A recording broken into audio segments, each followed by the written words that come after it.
Tópicos especiais em Ética e Bioética. Professora Loreta Lacerda Caltofano. Descrição. Questões bioéticas e éticas relativas ao transplante de órgãos e tecidos, à reprodução humana, à epidemia e pandemia, e ao atendimento a pessoas com deficiência. Propósito: compreender as particularidades éticas e bioéticas que envolvem o transplante de órgãos e tecidos, a reprodução humana, a epidemia e pandemia e o atendimento inclusivo à pessoa com deficiência, é decisivo para melhorar o atendimento das populações. Objetivos. Módulo 1. Transplante de órgãos e tecidos. Reconhecer os conceitos, as legislações e as questões bioéticas do transplante de órgãos e tecidos. Acessar módulo. Módulo 2. Reprodução humana assistida.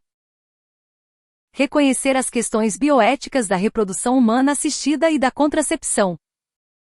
Acessar módulo. Módulo 3. Epidemia e pandemia. Reconhecer os conceitos e as questões éticas das epidemias e pandemias. Acessar módulo. Módulo 4. Atendimento à pessoa com deficiência PSD. Reconhecer os conceitos e as questões éticas no cuidado de pessoas com deficiência. Acessar módulo. Introdução. Com o avanço da ciência e da tecnologia, novos procedimentos e cuidados foram estabelecidos para os atendimentos de saúde, e, consequentemente, novos embates éticos surgiram no meio. Para que o profissional de saúde atenda com qualidade, integridade e equidade, manter-se informado e atualizado sobre os procedimentos e as legislações vigentes é fundamental. Desconhecê-los pode levar a atitudes e práticas antiéticas e passíveis de penalidades.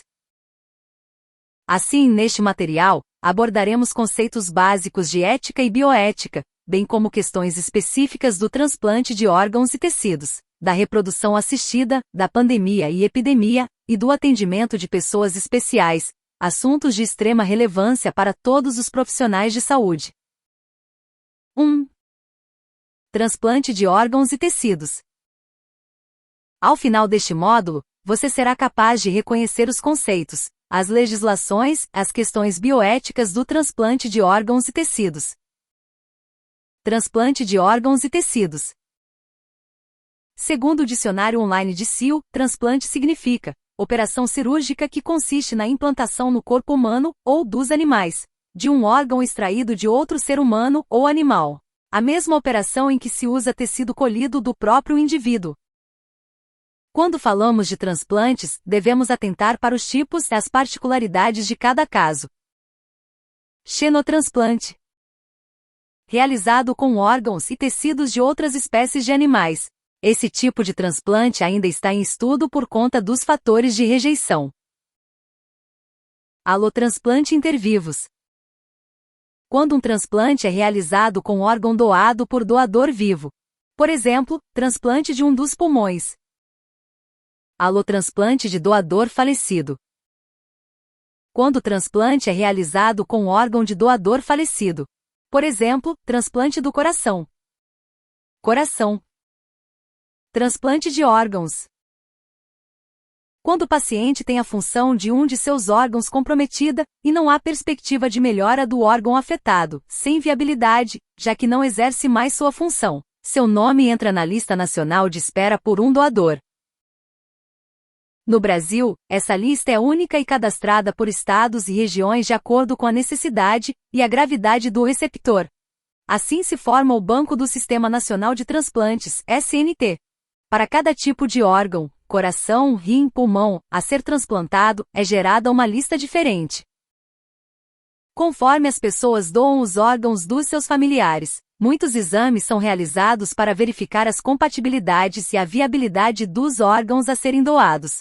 Além disso, equipes de transplante são mobilizadas para prestar assistência tanto aos doadores como aos receptores. É importante destacar que o órgão é doado para o primeiro da lista do SNT, que seja compatível, e dê o consentimento por escrito. Em caso de ser juridicamente incapaz, o consentimento será manifestado pelo representante legal. Não pode ser feito transplante sem o receptor estar na lista e a família não pode direcionar para quem vai aquela doação. No processo de doação, temos diversos profissionais envolvidos: enfermeiros, médicos, psicólogos, assistentes sociais, fisioterapeutas, radiologistas, biomédicos, entre outros. Cada um é uma parte vital no processo em que o tempo é crucial. Não pode haver falhas, pois muitas vidas dependem de todos os profissionais estarem comprometidos com o sucesso do transplante. Post_ed. Saiba mais. Por que o tempo é tão importante em um transplante? Cada órgão tem seu tempo de isquemia, sem a presença de um fluxo sanguíneo e oxigênio adequado que viabiliza o transplante. São eles: coração, 4 horas. Pulmão, de 4 a 6 horas. Rim, 36 horas. Fígado, 12 horas. Pâncreas, 20 horas. Córnea, até 7 dias. A seguir, veja o passo a passo dos transplantes. Primeiro passo. O hospital notifica a central de transplante sobre um paciente com morte encefálica ou parada cardiorrespiratória. Segundo passo. A central de transplante pede confirmação do diagnóstico de morte encefálica e faz os testes de compatibilidade entre o doador e os principais receptores. Terceiro passo. Quando há mais de um receptor compatível, a decisão de quem receberá o órgão passa por critérios, como tempo de espera e urgência do procedimento. Quarto passo. A central de transplante emite uma lista de potenciais receptores para cada órgão e comunica aos hospitais. Quinto passo. A equipe de transplante junto com a central de transplante adotam as medidas necessárias para viabilizar a retirada dos órgãos, meio de transporte, cirurgião, pessoal de apoio, etc. Sexto passo. Os órgãos são retirados do doador e transportados até o receptor. Sétimo passo. Por fim, neste último passo, o receptor recebe os órgãos e o transplante é realizado. Os transplantes podem ser realizados tanto em instituições públicas quanto em privadas, desde que tenham equipe treinada e certificada para a realização do transplante, bem como cadastro e certificado da instituição hospitalar. 27 de setembro é o Dia Nacional da Doação de Órgãos. O Sistema Nacional de Transplantes, SNT, foi criado pelo Decreto nº 9.175 de 18 de outubro de 2017. É formado por diferentes órgãos: o Ministério da Saúde, MS, as Secretarias de Saúde dos Estados e Municípios, os Centros Nacionais e Estaduais de Transplantes, as estruturas especializadas para a procura e a doação de órgão, tecidos e células, as estruturas de processamento para a preservação dos órgãos, as redes de serviços auxiliares específicos para o transplante, e os estabelecimentos e as equipes especializadas que realizam o transplante.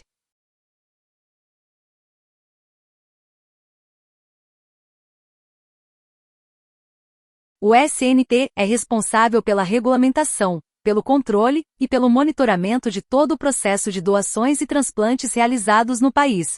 Tem como objetivos os processos de doação, que só são atingidos com as ações conjuntas de promoção da doação ou logística, autorização e renovação das equipes e hospitais para a realização de transplantes, captação de órgãos e acompanhamento dos pacientes transplantados. As equipes também devem ser constantemente treinadas e capacitadas. Post_ed. Saiba mais. O Brasil é o país que possui o maior programa de transplante de órgãos, tecidos e células do mundo garantido pelo sistema público. Segundo o Ministério da Saúde, o Brasil é o segundo maior transplantador do mundo, atrás dos Estados Unidos. O SUS financia 96% dos procedimentos no país. Brasil, 2021. Legislações sobre os transplantes de órgãos e tecidos no Brasil. A Lei nº 9.434, de 4 de fevereiro de 1997, serve como base legal até hoje para a realização de transplantes de órgãos e tecidos. No entanto, ao longo dos anos, foram necessárias algumas alterações na legislação para melhorar a qualidade e a segurança dos transplantes. A Lei nº 9434/1997, por exemplo, autorizava que qualquer pessoa juridicamente capaz poderia doar seus órgãos duplos, mas de forma gratuita e sem prejuízos ao doador. Essa questão levantava um grande debate bioético, pois poderia incentivar a comercialização de órgãos. Imagine a seguinte situação: uma criança de 2 anos de idade, filha de pais ricos que precisasse de transplante de rim.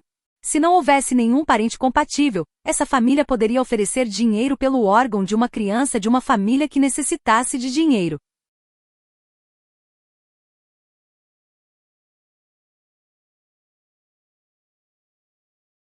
Assim, em 2001, a Lei nº 10.211 foi publicada, e alterou alguns dispositivos da Lei de 1997. Dentre eles, com o objetivo de diminuir a possibilidade de comercialização de órgãos, o texto sobre transplantes em vida para não parentes foi alterado, tornando necessária uma autorização judicial para a doação.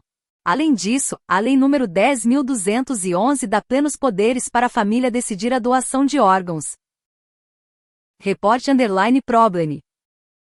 Atenção! Em 2017, o Decreto nº 9.175 regulamentou a Lei nº 9434/1997 e complementou alguns assuntos não abordados, como retirar o sangue, os óvulos e os espermatozoides da classificação de órgãos e tecidos para transplantes, além de ter criado o SNT, como já vimos. Doação de órgãos.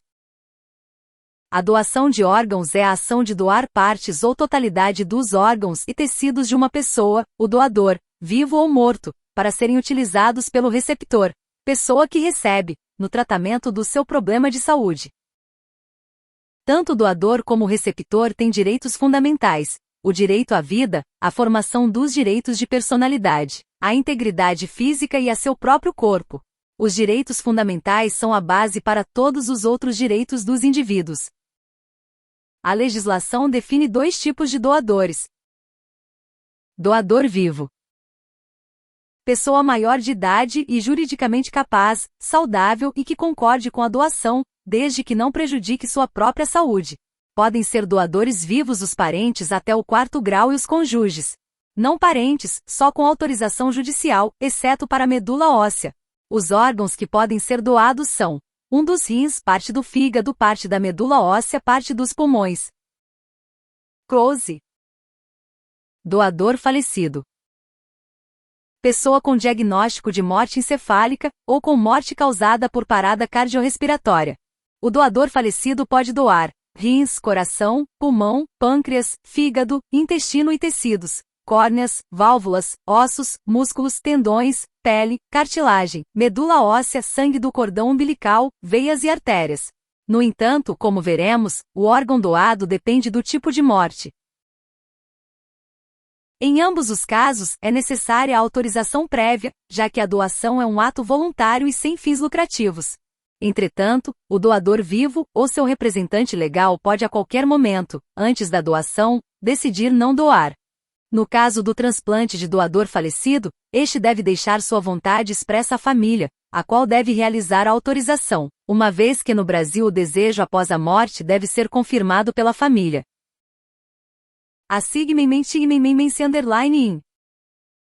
Comentário. Se os familiares não autorizarem, a doação não poderá ser realizada. Ainda é proibida a retirada dos órgãos de pessoas não identificadas e a venda de órgãos é proibida. Como já foi citado, a morte encefálica é uma das condições que permitem a doação de órgãos. Veja a seguir um pouco mais sobre essa condição. Morte encefálica. Expand_more. Ocorre quando há perda irreversível e completa das funções encefálicas cerebrais, ou seja, as funções do córtex cerebral e do tronco encefálico, com inevitável parada cardíaca, e assim a morte do indivíduo. Inicialmente, mesmo detectada a morte encefálica, ainda pode haver batimentos cardíacos, mas como a respiração acontece apenas com auxílio do ventilador mecânico, o coração bate apenas por poucas horas.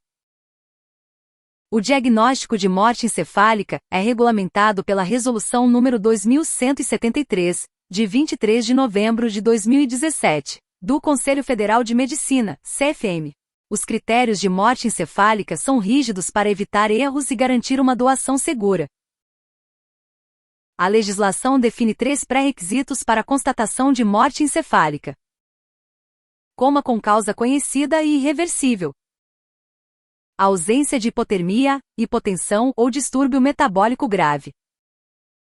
Exclusão de intoxicação exógena ou efeito de medicamentos psicotrópicos.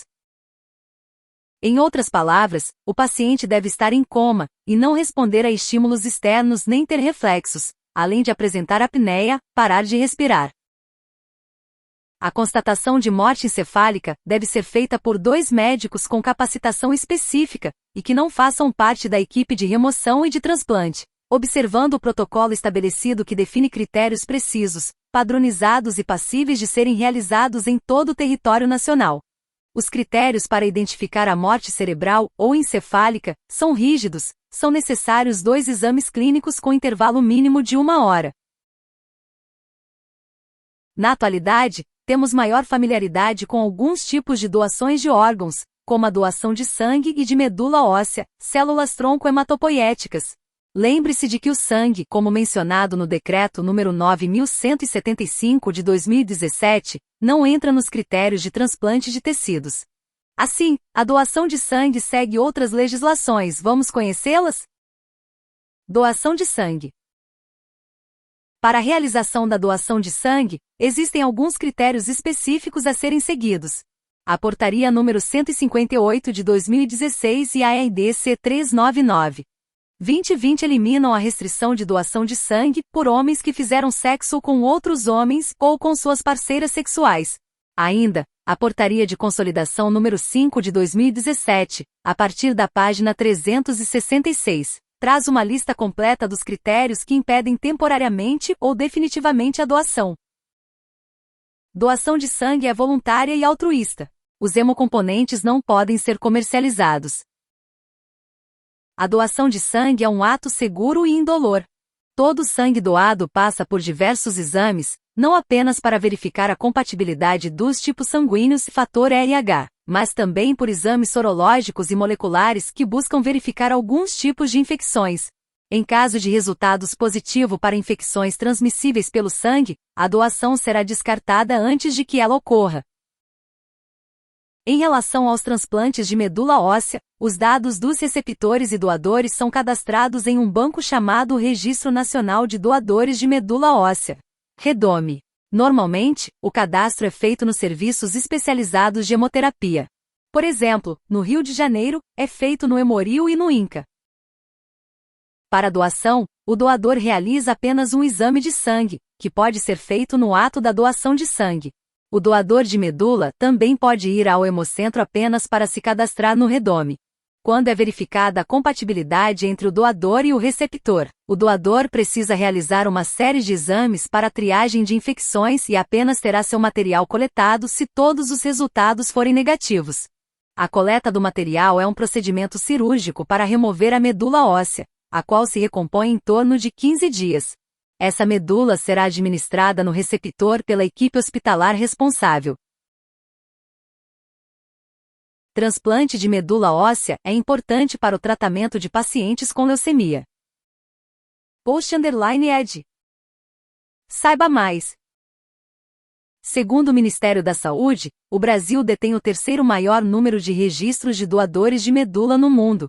Após o cadastro, caso não sejam encontrados doadores compatíveis no Banco Nacional, há como realizar uma busca internacional, o que possibilita também a doação de medula entre diferentes países. Brasil 2021. Doação de células-tronco. Outro tipo de doação que vem crescendo no país é a de células-tronco que são ou retiradas do cordão umbilical do recém-nascido ou obtidas de embriões a partir da fertilização in vitro. As células-tronco surgem no ser humano ainda na fase embrionária, previamente ao nascimento, e são células primordiais responsáveis pela criação e renovação constante de órgãos e sistemas. A Lei nº 11.105. 2005 define que se deve ter a autorização dos genitores para a utilização das células-tronco embrionárias em pesquisas laboratoriais e terapias. Além disso, elas devem ser doadas e nunca comercializadas. Os embriões doados devem ser inviáveis e estar congelados há 3 anos ou mais. No caso das células do cordão umbilical, podem ser utilizadas para futuros tratamentos do próprio doador. Mas atenção! As instituições que realizarem a pesquisa ou a terapia com essas células devem ter projetos aprovados por um comitê de ética. Células-tronco. A utilização das células-tronco embrionárias ainda é um assunto que gera bastante debate, com vários pontos éticos polêmicos e posicionamentos políticos contrários à prática. Por exemplo, em 2020, o projeto de lei número 5.153 foi apresentado visando a proibição de utilização das células-tronco provenientes de embrião para qualquer fim.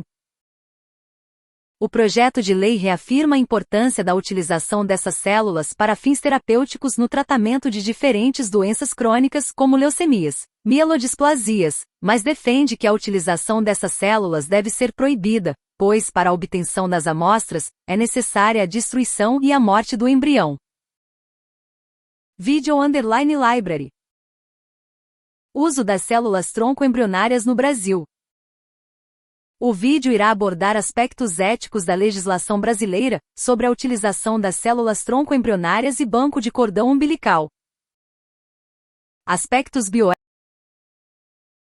Olá, eu me chamo Loreta, sou professora e enfermeira, sou especialista em enfermagem centro cirúrgico e central de material e esterilização e obstetrícia. Nesse vídeo, nós iremos abordar a questão da ética na utilização das células-tronco embrionárias aqui no Brasil. Uma coisa que a gente tem que ter noção antes de começar a abordar esse tema é o que significa, qual é a função dessa célula-tronco embrionária.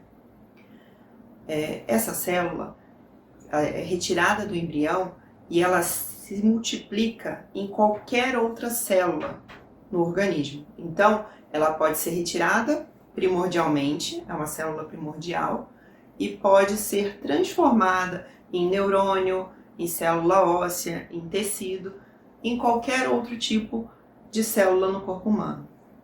Então, ela é uma célula coringa que pode ser utilizada para pesquisa, para tratamento. Porém, no Brasil, a legislação ainda é muito restrita. Nós temos que ter noção que desde a década de 80, na Europa, já se trabalha com célula-tronco. E no Brasil, nós temos o início dessa caminhada a partir de 2005, através da publicação da Lei 11.105. A Lei 11.105, ela traz na sua legislação a explicação que só poderá ser utilizada essa célula-tronco para pesquisa as que estão congeladas há mais de 3 anos e as que foram multiplicadas e se tornaram inviáveis. Então, essas células-tronco podem ser utilizadas apenas para pesquisa. Porém, nós temos ainda a complicação, a questão ética, moral e religiosa muito forte no Brasil. Então, as pesquisas e a utilização dessas células em tratamento ainda são precadas por essas questões que geram um burburinho, uma situação toda na população. O importante também ressaltar uma outra questão ética da legislação, que é apenas a utilização das células congeladas. Esses embriões frescos recém-fecundados não podem ser utilizados para a realização da pesquisa. Por quê? A lei ela vai tentar segurar essa multiplicação, essa questão de reprodução apenas para fim de pesquisa, e sim a reprodução celular para fim de reprodução da espécie humana. Um outro tópico importante na lei é que apenas com a liberação do casal, dos pais responsáveis por esse embrião, né, após 3 anos dessas células congeladas, é que elas poderão ser utilizadas na pesquisa. Ou, se os pais desejarem, elas serão descartadas. Quando esse casal ele procura a clínica de fertilização para começar a fazer esse método, né, para gerar um embrião, eles fazem no máximo 8 embriões, fazem a fertilização de 1 ou 2 e os outros ficam congelados para serem fertilizados, para serem inseminados posteriormente. E aí essa decisão de doar ou não doar. Eu espero que o conteúdo tenha contribuído para os estudos de vocês. Até uma próxima.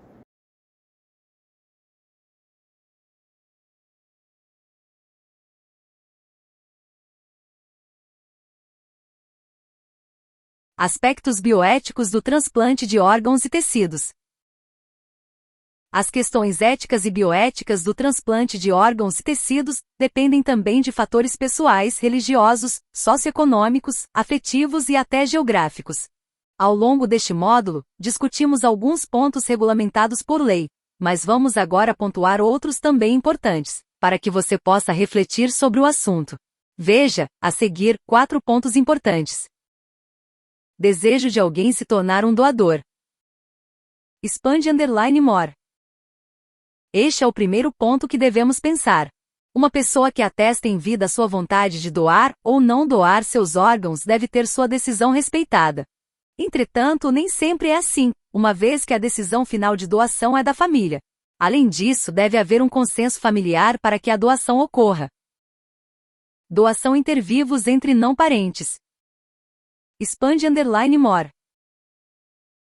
Algumas sociedades questionam que este tipo de doação não deveria acontecer, pois acreditam que, sem uma relação familiar, a doação só acontece por objetivos financeiros. Entretanto, em uma família a doação também pode ter interesses econômicos e pessoas solidárias podem sim doar seus órgãos de forma altruísta e voluntária. Profissionais que trabalham com captação de órgãos. Expande_more. Estes profissionais devem ter uma sensibilidade extrema ao lidar com o momento de perda de um ente querido da família. Para obter a autorização, às vezes uma frase mal interpretada pode colocar em risco a doação. Também não pode haver qualquer tipo de constrangimento ou ameaça à família, já que é um momento de perda.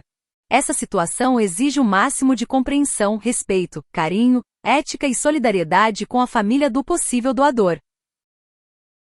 Questões religiosas. Expande_more. Os profissionais da saúde também se deparam com as questões religiosas, que podem influenciar o processo de doação de órgãos e tecidos. Algumas religiões mostram-se a favor do transplante de órgãos, mas outras impõem restrições. Por exemplo, os israelitas não permitem o transplante de coração, porque o órgão representa a vida. No entanto, permitem a retirada dos demais órgãos imediatamente após a morte. A seguir, você poderá ver um pouco mais sobre algumas religiões e suas peculiaridades sobre doação de órgãos e transfusão de sangue. Post_ed. Saiba mais. As testemunhas de Jeová não permitem o transplante caso haja necessidade de transfusão sanguínea para eles. Receber transfusão de sangue vai contra os preceitos bíblicos da religião. Esse é um ponto altamente polêmico. No mundo jurídico, a questão envolve uma série de direitos fundamentais, como a dignidade da pessoa humana, o direito à vida, à liberdade religiosa, à privacidade, à intimidade e à autonomia. Na ética, o conflito fica entre a autonomia do paciente e a beneficência na perspectiva médica. Na Igreja Católica, não há restrições, porém, a Igreja destaca o medo do comércio de órgãos. Playlist_play. Vem que eu te explico. Os vídeos a seguir abordam os assuntos mais relevantes do conteúdo que você acabou de estudar. Play_arrow. Transplante de órgãos e tecidos.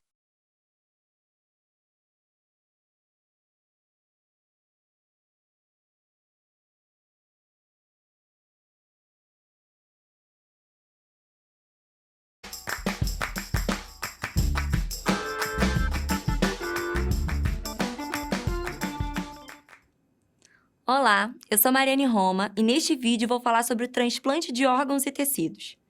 Transplante, segundo o dicionário online Dício, significa operação cirúrgica que consiste na implantação no corpo humano ou dos animais, de um órgão extraído de outro ser humano ou animal. Quando falamos de transplantes, devemos nos atentar para os tipos e as particularidades de cada um. O xenotransplante é realizado com órgãos e tecidos de outras espécies de animais. Esse tipo de transplante ainda está em estudo por conta dos fatores de rejeição. Já o alotransplante intervivos consiste em um transplante que é realizado com órgãos doados por doador vivo, como, por exemplo, o transplante de um dos pulmões, um dos rins ou parte da medula óssea.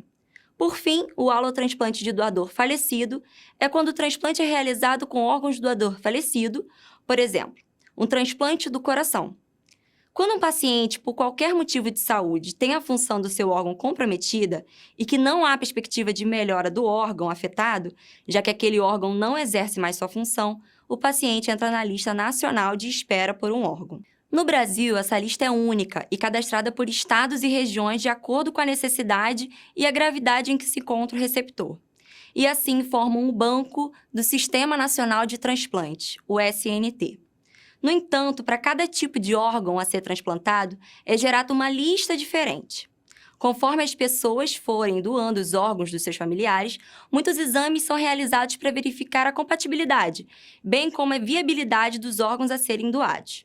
Além disso, as equipes de transplante são mobilizadas para prestarem assistência tanto aos doadores como para os receptores. É importante destacar que o órgão é doado para o primeiro da lista do SNT, que seja compatível e dê o consentimento por escrito, ou em caso de ser judicialmente incapaz, pelo seu representante legal. Não pode ser feito o transplante sem o receptor estar na lista e a família não pode direcionar para quem vai aquela doação. No processo de doação, temos diversos profissionais envolvidos: enfermeiros, médicos, psicólogos, assistentes sociais, fisioterapeutas, radiologistas, biomédicos, entre outros. Cada um é uma parte vital neste processo, em que o tempo é crucial e não pode haver falhas, pois muitas vidas dependem de todos os profissionais estarem comprometidos com o sucesso. Como mencionado anteriormente, o tempo é vital para o sucesso do transplante. Você imagina por quê? Cada órgão tem seu tempo de isquemia, para ser viável ser utilizado no transplante. São eles: coração 4 horas, pulmão de 4 a 6 horas, rim 36 horas, fígado 12 horas, pâncreas 20 horas, córnea até 7 dias. Os transplantes podem ser realizados tanto em uma instituição pública quanto privadas, desde que tenham equipe treinada e certificada para a realização do transplante, bem como cadastro e certificado da instituição hospitalar. Bom, espero que tenha gostado do vídeo. Até mais!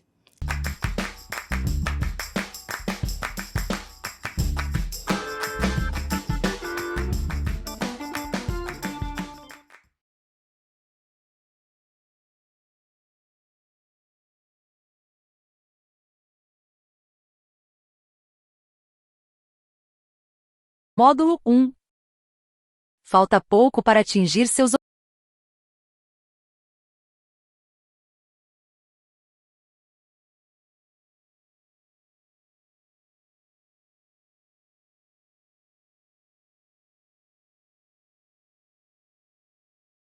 legislações sobre os transplantes de órgãos e tecidos no Brasil. 2 horas e 15 minutos.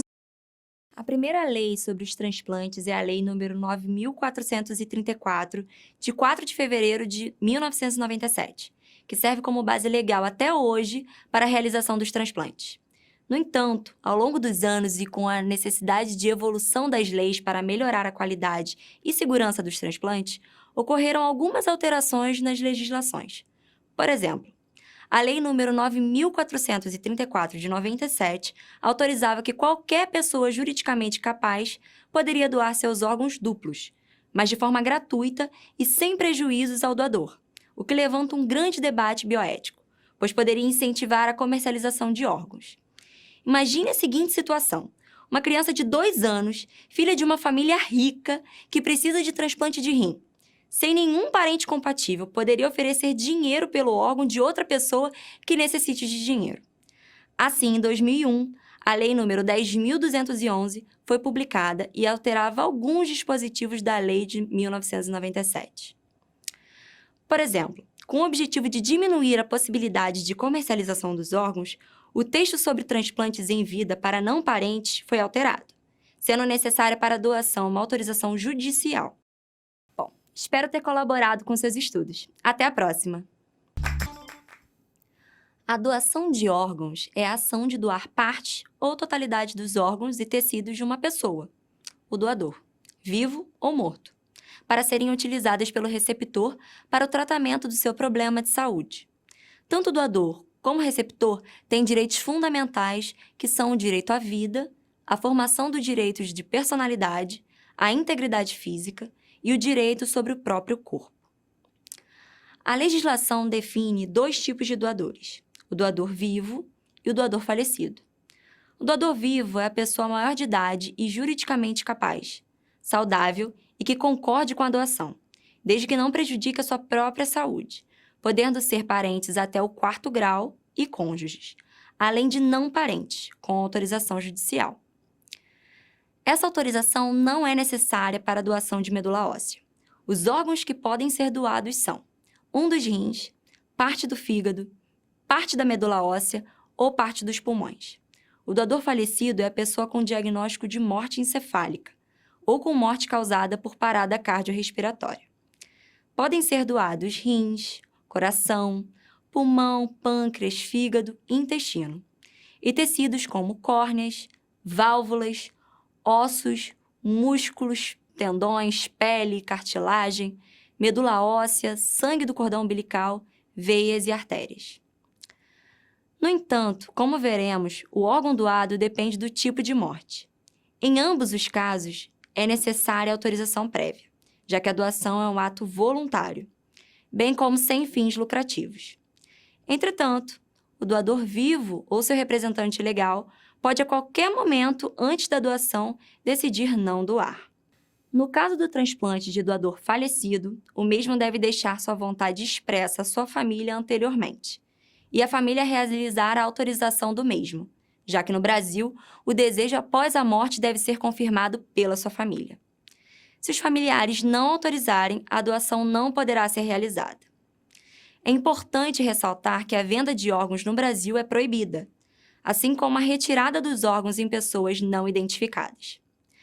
Na atualidade, temos uma maior familiaridade com alguns tipos de doações de órgãos, como a doação de sangue e de medula óssea. Lembre-se que o sangue, como mencionado no Decreto 9.175 de 2017, não entra nos critérios de transplante de tecidos. Assim, a doação de sangue segue outras legislações. Bom, obrigado por ter me acompanhado neste vídeo. Até a próxima! Pouco para atingir seus objetivos. Vamos praticar alguns conceitos? Questão 1. Vimos que o transplante é um procedimento cirúrgico de substituição de um órgão ou tecido de uma pessoa para outra. Sobre esse assunto, é correto afirmar que a. No Brasil, a família do doador morto pode escolher para quem vai o órgão doado. B. Allotransplante é o transplante de células-tronco saudáveis obtidas do próprio indivíduo doente. C. Xenotransplante é o transplante de órgãos e tecidos de outras espécies de animais. Check_circle. D. O SNT gerencia os transplantes com listas individualizadas por estado. E. O cadastro no SNT é feito apenas de acordo com a necessidade dos receptores. Check_circle. Parabéns! A alternativa C está correta. Quando o órgão ou tecido transplantado é proveniente de outra espécie animal, por exemplo, o homem é o receptor de um tecido do porco, classificamos esse transplante de xenotransplante. Allotransplante é o transplante realizado com órgãos de doador falecido ou de doador intervivo, allotransplante intervivo. Transplante autólogo é o transplante de células-tronco saudáveis obtidas do próprio indivíduo doente, como ocorre com a medula óssea. No Brasil, os receptores de transplante são cadastrados em uma lista que é única, de acordo com a gravidade do paciente. No momento da doação, o primeiro da lista compatível recebe o órgão.